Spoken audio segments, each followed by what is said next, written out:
What is going on? It's Alex coming back at you with another video, and today we are going to be doing the beginning of our 3-round mock draft with trades. Yes, it's going to be split up into 2 days, just like it is every single week, just like the NFL draft. Day 1 is round 1, day 2 is rounds 2 and 3. If you are new, feel free to like, comment, and subscribe. Remember, feel free to call out something that I do that you don't like. Just don't be a dick about it. I always say be a dick, don't be a dick about it, because I'd rather make a mistake once because it makes better content for you, and it makes it better for me as well.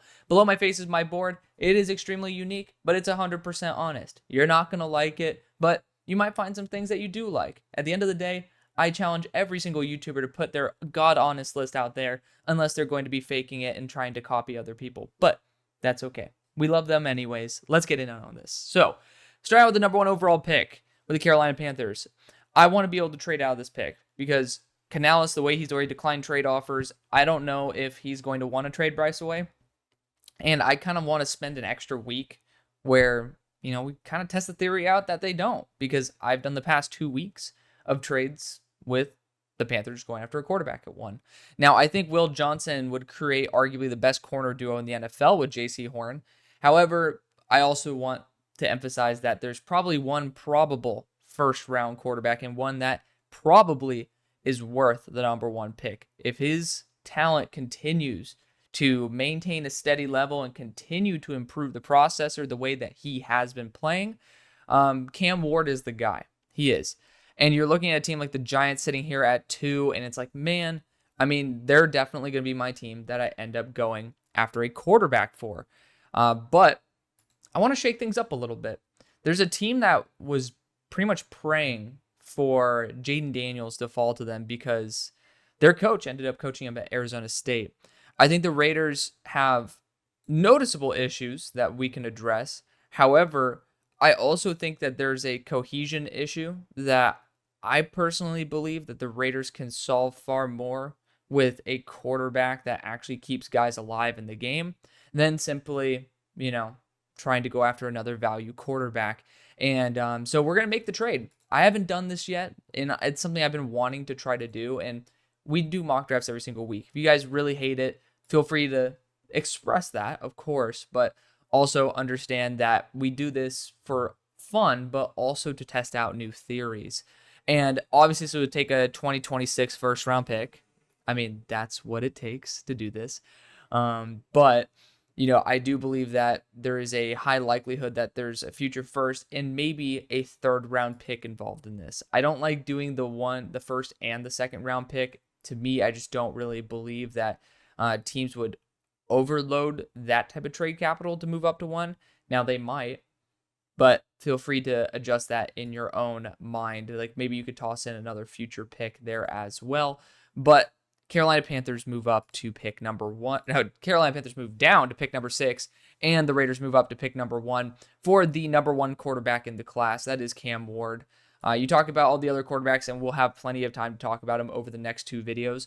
But essentially, Beck doesn't have the ceiling for a number 1 pick, and we've already seen the fact that when he struggles, he doesn't really elevate the roster versus Kentucky. Shedeur Sanders, there's plenty out there at the moment to describe why, but essentially he needs to have another high-end competition game like Nebraska and actually perform much better than he did versus Nebraska to be worth even potentially a first-round pick. Connor Wigman does not deserve first-round contention based on his play this year. Granted, he hasn't really even been playing this year. Quinn Ewers, he's also injured, so we'll see what happens there. But Quinn is that late first-round type of guy for a lot of teams. Jalen Milroe hasn't really faced any legit competition, so this week will be a really big litmus test to see if he can propel himself into the first. And then Miller Moss genuinely is the other guy who I do believe should be considered in the first. However, at number 2 overall, I do want to try to blend this with as much realism as possible. Of course, it's a big caveat because nobody knows what's going to happen. So I like to be able to have my own little twist on it. But for the Giants, you guys have the top graded offensive and defensive player for a rookie, if I'm not mistaken, over the entire year in both Malik Neighbors as well as Andrew Phillips. Y'all know I was a big Andrew Phillips guy. He was a top 10 player on my board. So yes, put my balls on the line for that one, but luckily, very luckily, it paid off. This is going to be a team I want to trade to the late first. Like I was just talking about Just getting that 5th-year contract, it might be worth it. For the time being, though, we still were looking for a boundary corner. You wanted it. You saw it in Hard Knocks, Kool-Aid. You really wanted him. You also look at Kamari Lassiter. Those two were on your board. And, let's fix that boundary corner problem with the best corner in probably not, I don't know if you could say Michigan history, but at least in recent memory. Will Johnson's the best player that I've graded in terms of actual statistical grading. And, he is a 10-point difference between him and the next guy. I think he's unbelievably fantastic. I think that he deserves being a number 1 overall pick, but probability of that is not super duper high. However, Will Johnson is just an absolute stud. I love him to death. I think that he's going to be a great asset for your team. And pairing him up with Andrew Phillips there, Deonte Banks, you have one of the premier younger corner cores, defensive back cores in the NFL. And then you also talk about Tyler Nubin doing better than I even imagined. And just overall your defensive system starting to put pieces together. You really could have a very, very, very underrated squad here. And you might say, hey, we need to boost the offense. The defense isn't fully the problem. Just give it some time. We're going to get there. So at pick number 3 for the Tennessee Titans. So offensive line's key for me, but you could also talk about Travis Hunter here. The beautiful thing is that J.C. Latham's doing a fantastic job. Just had an 81 pass blocking grade, top of the team. The unfortunate thing is we couldn't get anybody else to 81 pass blocking grade either. And there's a lot of really good receivers in this class. Travis Hunter is going to be exclusively looked at as a receiver for this video because, again, money talks. I've talked about it a billion times for those of you guys who are hearing me regurgitate the same thing over and over. I think Will Levis is going to be continuing to be the quarterback. And I think the biggest way to improve this team is by going after offensive line. So the best way to increase the potency of your offensive line would be to go Will Campbell. And you might say, Alex, J.C. Latham, you just mentioned him. He's doing a really good job. Why would you move him out of left tackle? Well, it's not that you would even move J.C. out of left tackle. I don't think it would be a bad idea to test Will at right. I sure as hell don't think it'll be a downgrade. And not only that, Will Campbell has some issues potentially with his arm length. He can end up being a Peter Skoronski for you at the other guard spot and be an unbelievable asset there. Regardless of the fact, you need help on the offensive line, and Will Campbell absolutely is that. So I'm going to be going that over the flashy weapon because I think, Callahan saw this over in Cincinnati. Offensive line is a pretty big deal and something you shouldn't ignore. Even for firepower, we're seeing teams, a lot of the top teams right now, granted it's 3 weeks in, are teams that don't necessarily have a premier number 1 weapon. They're a team that has a lot of pieces and more of a really good play caller, and then for most of the teams, a really good offensive line as well. So building an offensive line allows for the receiving talent to prove itself. So that's why I think Will Campbell is the right selection there. At pick number 4 for the Denver Broncos, it'd be super cool to bring Travis Hunter in here. But again, as a wide receiver, I don't think he brings much to the table that you are primarily looking for. Troy Franklin, Travis Hunter, you're starting to really lack physicality going forward. And I don't think Courtland Sutton's a massive future plan for this team. Every single year, it's always been the talk that he's going to be moved. So, you kind of would be looking more for a Tetairoa McMillan than anything. And that certainly could be the option here for the Broncos at 4. He's been a phenomenal player. But I also continue to try to emphasize going after Benjamin Morrison because as much as I love these receivers, I just highlighted it. You don't necessarily need an A+ receiving core to be effective. Now, if you have a non-A grade corner core or defensive back room, you have far more issues than a receiver room that doesn't exactly have an unbelievable separator. So for me, I think that going after my number 2 player, Ben Morrison, is the smartest decision. And you might say, oh, why don't you go after Travis Hunter? He's a corner. He can play both ways. Think about this. It's the 4th quarter.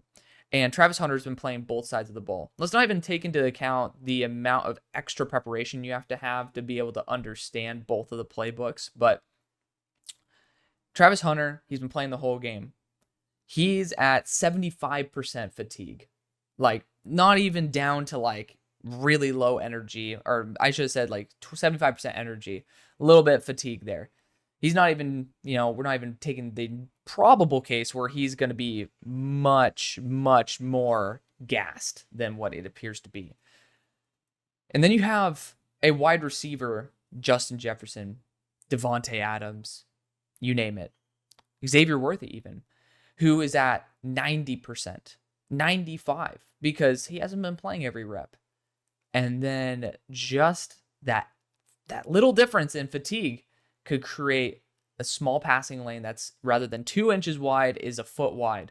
And that, it makes it a lot easier for the quarterback to get in there. That's why I say it's not that Travis Hunter would be ineffective at the NFL level, but you need them to be at their healthiest in those late game situations. And we saw versus Alec Iomaner, did not happen. So I'm going to go after someone who is a pure corner in Ben Morrison to create, very similar to what I talked about with actually a team that's coming up right here in the Panthers, young dynamic corner duo. Pick number 5 for the New England Patriots. Offensive line's pretty damn key. I mean, I still think Caden Wallace should be a guard. Of course, you can talk about offensive tackle here as well. Kelvin Banks just feels like the move that you guys would make. Based off of Caden Wallace having a 44 pass blocking grade this past week, his first week actually playing left tackle instead of 6th offensive lineman, my fears are confirmed. I think he is a guard, and I think he should be. I think you should have Owenu at right tackle, Wallace at right guard, and left tackle could be filled by Kelvin Banks. Now, I personally am starting to lean more towards Ursery as well as Nelson. I think those guys are superior in terms of being left tackle. Well, Ursery I need to rewatch, but he's right now projecting upwards for me. Banks leans way too far forward, and I still like Banks. I just want to give some extra criticism because it's a top 5 pick. I end up posting a lot about this on my X page, and then, of course, when we do our tackles, which is going to be about mid-season, then we'll discuss it even further with a full game breakdown. But we'll go Kelvin Banks because realistically, it is the correct move. He is a tackle. I don't think he's going to be having to be someone who kicks into guard. Even though he's 6'4", he has good arm length. There's just not much, like, statistically that would make me want to push him to guard besides his height. And even then, I think he does a really solid job. But there's certainly some leverage issues that I see, and it's not because of his height. It's not because of his anchor. There's something. It's something that you could potentially coach out, but it's not something that's a guaranteed thing to coach out. Speaking of a good offensive line, though, you get the Carolina Panthers, who right now have, I believe, one of the lowest pressure rates. And that's awesome. That's awesome. Based on last week, they did a fantastic job. Now, this is a team where Travis Hunter can come into the fold. Think about this. Deontay Johnson, not mistaken, he's on a 1-year contract. This is someone who could easily take on that type of workload, take on that type of focus in the offense. That's a guy who I want on my team. So also obviously has that great stamina. If you have to use him as a corner, sure, but you get an extra 1st round pick, maybe you got an extra 3rd round as well in this simulation, but maybe an extra 2nd, and then you still get Travis Hunter. Pick number 7, you got the Cleveland Browns. So this is personally a team I think I'd like to trade back with because I just don't necessarily see it's a team that should be trying to get more and more draft capital to at least hit some key areas, because I don't think Ashton Genty's worth the number 7 pick. Otherwise, that'd be my pick. Quarterback-wise, again, it's not realistic for a team to go after a quarterback at the moment. And you're seeing guys like Mason Graham, T-Mac, Malachi Starks as well, who are really, really talented players. Now, I don't see offensive line as a viable option for the Jaguars, but they kind of need it. So you could certainly look at someone like Emory Jones in a trade back, but I just don't really see, like, you could actually move up. Actually, this is not a bad idea. Washington moving up for an offensive lineman because of the fact that you especially want to be able to protect your quarterback. And wouldn't it be nice to give Jaden Daniels, who's doing a fantastic job, a tackle that he's very comfortable with? And I can guarantee you, I'd be looking at Emory Jones for the Cardinals, for the Jaguars, I'm undoubtedly going Emory Jones to. And this is the right range to where you could start, like, feasibly thinking about potentially taking a running back. So I am actually going to make this trade with the Washington Commanders.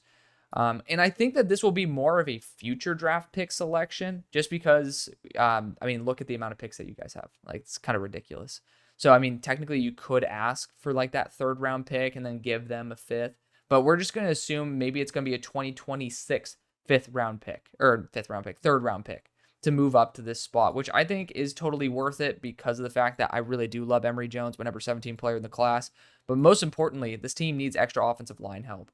And Emory Jones is someone who's going to be rock solid, reliable. Worst case scenario, he kicks into guard, which then you might have one of the best guard duos in the NFL, but you have instant chemistry with the quarterback since Emory was Jaden's right tackle. And now you just have to worry a lot less. At pick number 8 for the Indianapolis Colts, corner is gone. I love the idea of putting Malachi Starks in this defensive backcourt. He's just physical. He's reliable. He is rock solid. I don't think there's very many issues that you could bring up with Malachi Starks. He's one of those DBs that is worth a top 10 pick. Pick number 9 for the Jacksonville Jaguars. Honestly, offensive line would be the way that I think you should rock it, but the value is significantly dropped. Emory Jones is like the next guy who I really like in terms of offensive tackle play. Corner, certainly, you can go after Tacario Davis, you can go after Denzel Burke. You can't go wrong there. However, I think adding even more firepower is not a bad solution. Trevor Lawrence is, I mean, to be fair, you need a new offensive system, but getting Tetairoa McMillan to complement Brian Thomas, I think would relieve a lot of stress. And especially when it comes to the YOLO balls, someone who will not be dropping it is Tetairoa McMillan. So we'll rock that. And then again, on day 2, we'll definitely be addressing the line. We'll definitely be addressing that corner position because I think both of those can be addressed properly on day 2. At pick number 10 for the Arizona Cardinals, defensive interior, absolutely a position to target. However, I also know the way that defensive interior will fall in this class, and I love Mason Graham. However, there's a different type of love that I have for Jalen Walker, who I think is the creme de la creme pick for the Cardinals. He has that same size profile, 6'2", 245, that you guys look for. He is unbelievably athletic, extremely raw, but still unbelievably effective at the same time. It's very rare that I find someone who is still working on their craft, who is this polished and this effective. And I love that to death. That is something that the Cardinals will love to have on their squad. At pick number 11 for the Cleveland Browns, I mentioned this earlier. We're going to actually be going Ashton Jeanty. It doesn't make a ton of sense in terms of like when you look at the value of running backs. However, when you're stuck with Deshaun for 2 years based on cap implications, 80 a year, ridiculous. You need to have a new identity, and that identity is going to be through the run game. If we saw Jahmyr Gibbs as well as Bijan Robinson go in the top 12, I don't think it's out of the blue for Ashton Jeanty to go in the top 15. Pick number 12 for the Chicago Bears.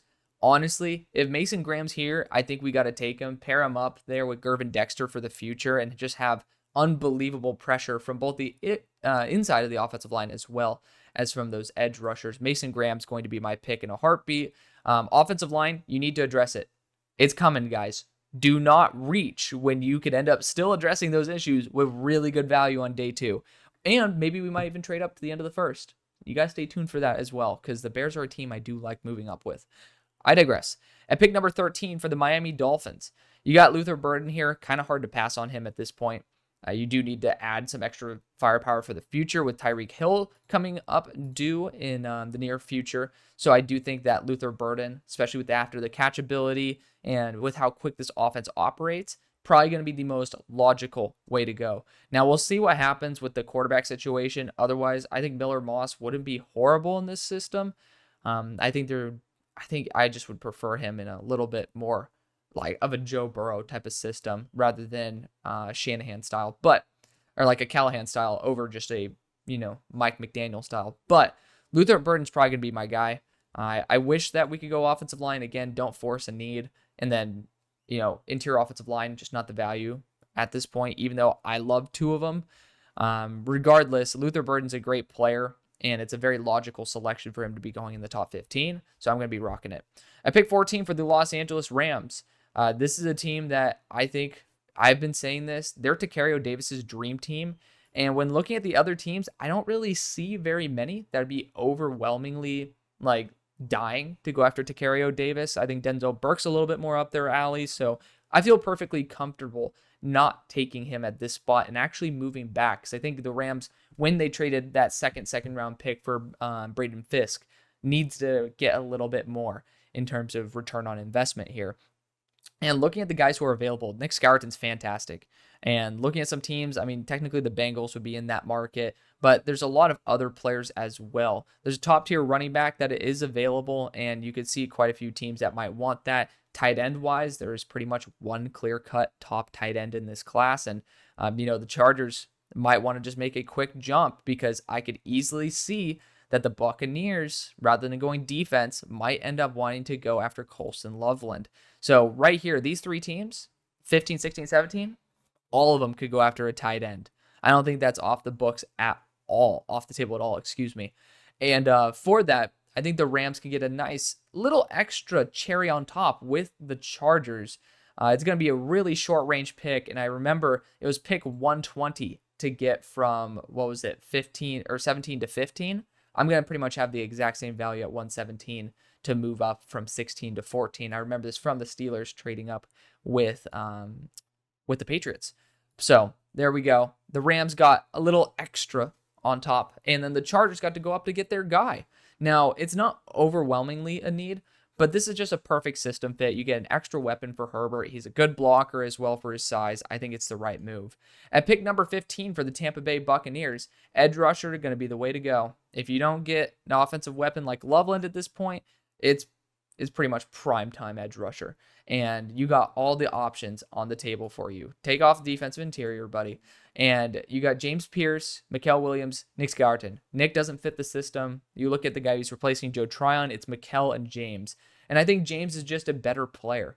I like Mikael. He has a higher ceiling, but James is just the better player. He's a little bit smaller, but I do think that that's not going to hinder his capabilities. He's actually a really good run defender as well. Leaving the Rams at 16 to now, we could go to Carrio Davis without kind of being like, ugh. I mean, we could end up trading out of here again. Like looking at some teams that might want some edge rushing talent, not really enough to move up. I'll say that. Not enough to garner a move up from a team. So I think they can sit pretty, and the Rams get their physical, high IQ player into Carrio Davis. Not the best athlete, but this is one of the few teams that really is able to take advantage of that and make actually a negative almost into a positive. At 17 for the Seahawks, offensive line's the way we're going to rock. I didn't do that the last time, but we're doing it this time. I'm actually going to go back to Marcus Bowe, tackle out of Purdue, right tackle. He's a phenomenal player, phenomenal person, friend of the show. He's somebody, honestly, if we're going to be blunt, I kind of forgot about him in the last mock draft. But he's somebody who I really do love. He's someone who I have a lot of faith in. He had to struggle against Notre Dame, but of course the entire team struggled versus Notre Dame. And he ended up bouncing back this past week, only allowing one pressure. So I do think that he's somebody who I'm going to have a bit of conviction in, and I'm going to still trust him until proven otherwise. So he's going to be the right tackle for you guys, and especially with that right tackle situation, you need it. I'm never going to draft this Brandon Crenshaw-Dixon dude, so he's going to be the placeholder for Marcus Bowe, tackle of Purdue. Excited to see when PFF updates the tackle rankings and brings him into the fold. At 18 for the Falcons, I'm going to be going Mikael Williams. It just makes too much sense. He's in Georgia. You go down to Athens. Now you go to Atlanta, and he's a super high ceiling edge rusher. If Judon can get re-signed, you can end up crafting yourself a super stud in Mikael Williams. At 19 for the New Orleans Saints, this is also a team that I could see them going after an offensive lineman. You could. But let's try to address another position for the meantime. I do think receiver with Isaiah Bond, especially in the system, if you don't want to end up paying Rashid Shaheed, you might. And even if you do, getting Isaiah Bond's not a bad idea. He brings 4.2 speed to the table. And in this in Cliff's system, I think I really do love what Kubiak could do with Isaiah Bond. So whether you want to keep the speed or not with Rashid, Isaiah Bond could either be a perfect replacement or just absolutely scare the shit out of all defenses. So at pick number 20 for the Pittsburgh Steelers, quarterback's usually the way I like to rock for them in the first because both the quarterbacks are up for a contract. I do think Justin's going to remain in Pittsburgh. And for that, I think that the next best move, because Najee's up for a contract, is to go Quinshon Judkins. A wide receiver, trust our scouting department. They do a great job after round one.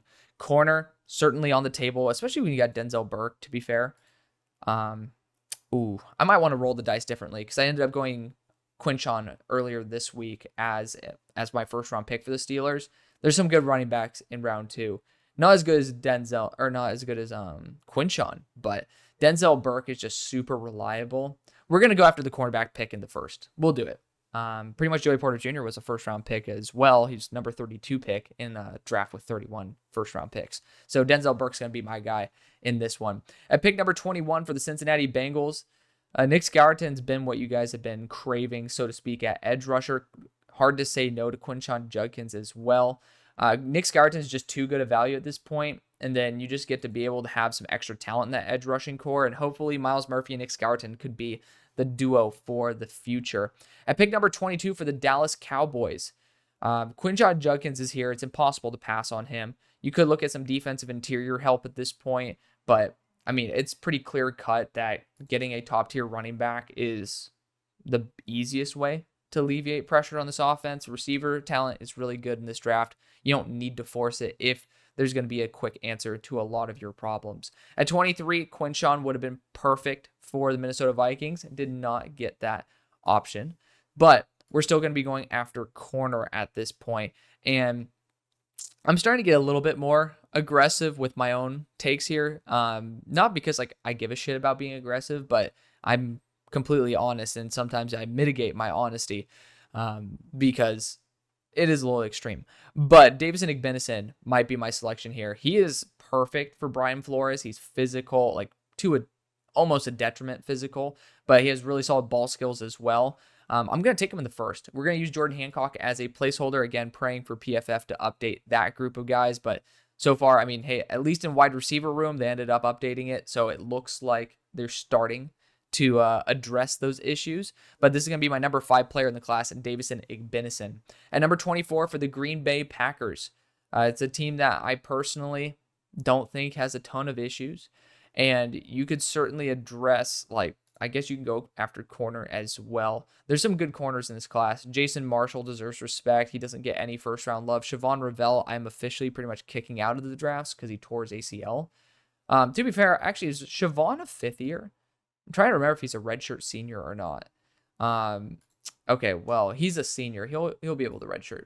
So I don't know why Jedi is ranked 45. I love Jedi, but he's not that good. I'm not really seeing the value here for the Packers. This is a good trade back spot.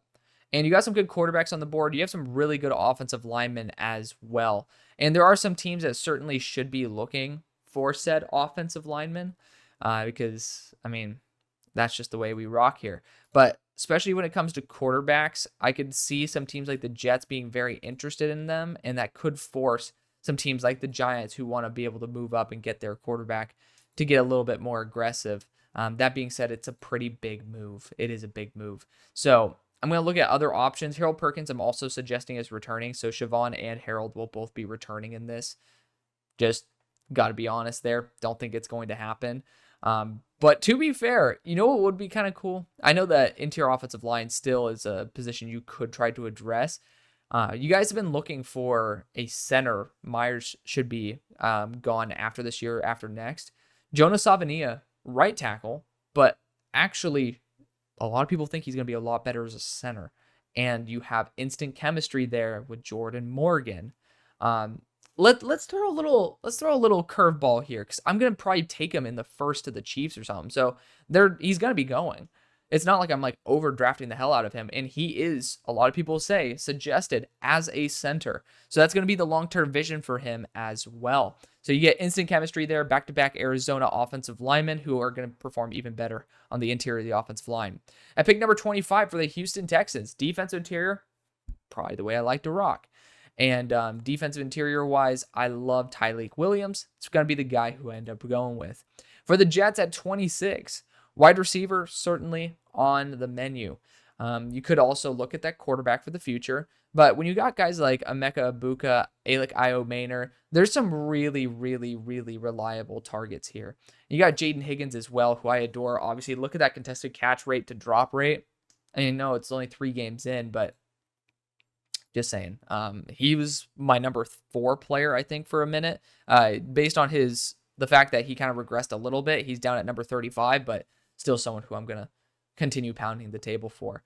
Mecca, though, he looks healthy. Does feel like somebody who could end up stepping in. Of course, Lazard might change that. Actually, going after offensive line here is not the worst idea. You only had 1-year contracts at both left and right tackle. You drafted Olu Fashanu in the first, and he's going to be the future at left. The future at right could be someone like Blake Miller. And if you want to do that, this is where you trade back. And I know we have some good picks already, but I see a team that is also in New York that is looking for their quarterback. And I have a couple other teams that would definitely be in the mood to move back. So I personally think that this is the prime opportunity to make a proper move up. And the Giants, it's going to piss people off. Well, actually, you know what? Fuck the Giants. Fuck the Giants. We're going to go with the Bears. The Bears are going to make this move up because there are multiple teams with offensive line needs ahead. I was like, man, I don't see the value in totally moving that far up for a quarterback. Right here for the Bears for an offensive lineman, starting to make sense. We're going to use that 3rd round pick, and then maybe you could end up getting one of these like 200 or 240. We'll just toss in 200 for funsies. But it's going to be a relatively noticeable range trade. And I mean, you could actually end up tossing in 44, and get 58, 90. You could end up making a crazy trade. I'm not going to do that. And we're going to move up with the Bears. The Bears, I told you guys to wait. You got interior defensive line. And at this point, we're going to get interior offensive line with Tyler Booker. Technically, you could move out to tackle, but I also don't want to give up on Karan Amagaji just yet. At 27, my perfect pick for the Ravens is Tyler Booker. However, he is no longer on the table. I'm going to be going Donovan Jackson here, left guard out of The Ohio State University, who I also think could end up going to be a pure tackle. At pick number 28 for the Detroit Lions, Donovan Jackson was my first perfect pick for them. Now let's look at the edge rushers. Princey Umamulan certainly would be a great selection, but it's also a team I don't know if they're going to be going that route in the first. I did see Frank Ragnow had an injury. I'm forgetting what it was, but at this point, because I do see multiple other teams that would take Jaden Roberts here in the first, I'm going to transition him to left guard. And he's the most powerful offensive lineman. I think he was like number 1 on Bruce Feldman's freaks list. So we are going to be taking Jaden Roberts here, guard out of Alabama. We got 3 guards back to back to back, but we have unbelievable ceiling for Jaden Roberts and really high ceiling for these two guys with really good floors for both of them as well. For the Eagles at pick number 29, it's a tough spot because, again, I ended up mentioning that Harold Perkins is going to be returning in this mock draft. And Colson Loveland's gone. Can't really do much about that. We might pull a Howie and just move back. I don't really see the value here at the moment. And to be fair, you're not going to be arming the Giants with a QB. Is there any other team that could be looking for one?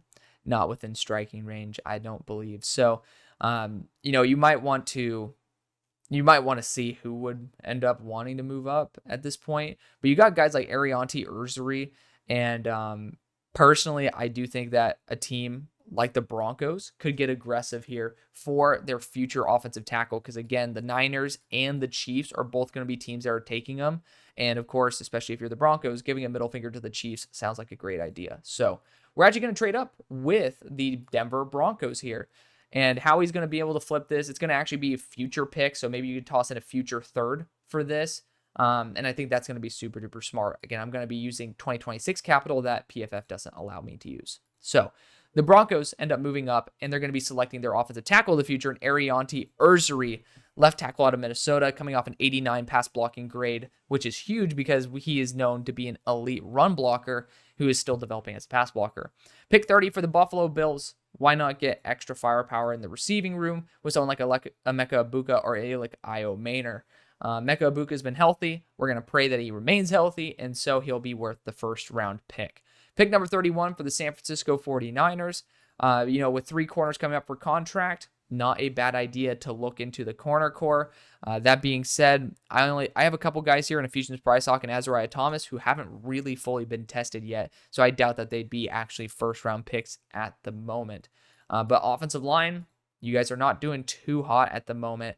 I could see a left guard switch being on the board, but I also will be going actually after a right tackle here for the future in Blake Miller. Super high floor. I have him. Where do I have Blake? Blake's somewhere. There he is, 56th on my board. So definitely within striking range, just a high floor player that you're just going to be able to plug in and forget about, continue protecting Brock for the future. At 32 for the Chiefs, we've kind of disarmed the majority of the offensive line picks. However, who cares? Honestly, who cares? We're going to go after a defensive interior here because, I mean, even though Kenneth Grant, Dalen Walker haven't shown the production, Chris Jones is the guy who I trust to get it out of him. We're going to be going Kenneth Grant here out of Michigan for the Chiefs. That's going to be the video. Thank you so much for watching. Stay tuned tomorrow for rounds 2 and 3. I love you. See you on the far side. Peace.